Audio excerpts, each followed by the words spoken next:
రాష్ట్ర ప్రభుత్వాన్ని అడుగుతున్నా. మేమేమే బెబ్బెబ్బే కాదు, ఎవరినో అడ్డం పెట్టుకుని శిఖండి రాజకీయం చేయడం కాదు. చిత్తశుద్ధి ఉంటే ముఖ్యమంత్రి రేవంత్ రెడ్డి బయటికి రావాలా. ఫార్ములా ఈ కేసులో నా మీద ఏదో అడ్డమైన ఆరోపణలు చేస్తే నేను చెప్పిన, నేను విధానపరమైన నిర్ణయం మంత్రిగా తీసుకున్నానని చెప్పిన, అధికారులను బలిపశువుని చేయలే.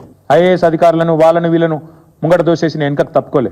ఎస్, ఏమైనా ఆ విధానపరమైన నిర్ణయం విషయంలో మీకేమైనా అభ్యంతరం ఉంటే దానికి బాధ్యత నేను తీసుకుంటా అని చెప్పి ఇప్పుడు కూడా చెప్తున్నా. రాజకీయం అంటే అట్లా చేయాలి, అంతేగాని మంచి జరిగితే నాది, చెడు జరిగితే అధికారులది అని ముందు పెట్టి వాళ్ళని బలిపశువులను చేసే కుసంస్కారం మా పార్టీకి లేదు. ఇవాళ నేను రేవంత్ రెడ్డిని అడుగుతా ఉన్నా, నువ్వు చెప్పు, బయటికి రా.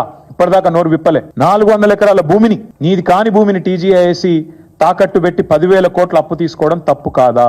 నంబర్ 1. యాజమాన్య హక్కులు లేకుండా ఆర్థిక సంస్థలను, బ్యాంకులను మోసం చేయడం నేరం కాదా?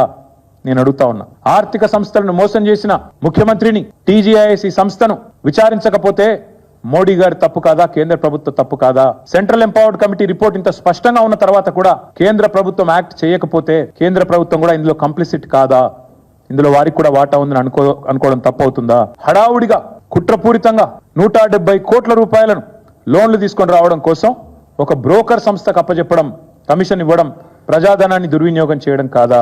మార్కెట్ రేట్ కంటే 3% ఎక్కువగా 6.6% సిఆర్ఆర్ ఉంటే 3% ఎక్కువ పెట్టి 9.5% వడ్డీకి లోన్లు తీసుకొచ్చి అనుచిత ఆర్థిక లబ్ధి మరి బ్రోకర్ సంస్థకు చేకూర్చడం, బీకన్ అనే సంస్థకు చేకూర్చడం మీద విచారణ జరగాల్సిన అవసరం లేదా?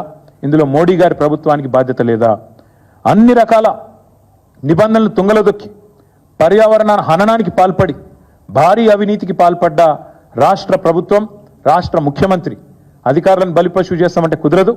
ఖచ్చితంగా రాష్ట్ర ప్రభుత్వం, రాష్ట్ర ముఖ్యమంత్రి మీద వెంటనే మేము డిమాండ్ చేసిన విధంగా CBC, CBI, SFIO, RBI, SEBI investigation start చేయాలని చెప్పి మేము డిమాండ్ చేస్తా ఉన్నాం.